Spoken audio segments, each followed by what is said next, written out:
జై వీరభద్రభద్ర కలిమత నమో నమః. నేను ఈ వీరభద్ర ఛానల్ ద్వారా మా నాన్న వీరభోగ వసంతరాయలుగా వచ్చే టైం ఆసన్నమైంది కాబట్టి, వచ్చే టైం దగ్గరలో ఉంది కాబట్టి ఆల్రెడీ మా నాయన మనసులోనే తిరుగుతున్నాడు.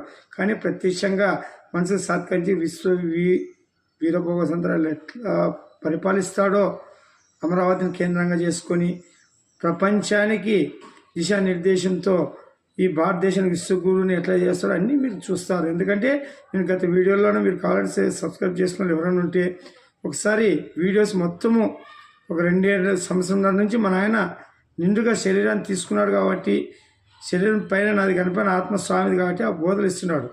మీరు కావాలంటే భవిష్యత్తు గురించి వీరభద్ర స్వామి హెచ్చరిక అనే దాంట్లో 37వ దాంట్లోన ఆ రోజు పోలవరం ఎవరైతే ఆపినారో దాన్ని చంద్రబాబుతో మొదలు పెట్టిస్తాడు. పవన్ కళ్యాణ్ డిప్యూటీ సీఎం లేదంటే హోంమంత్రి అయ్యే అవకాశం ఉంది, డిప్యూటీ సీఎం అవుతాడని కూడా ఉంది.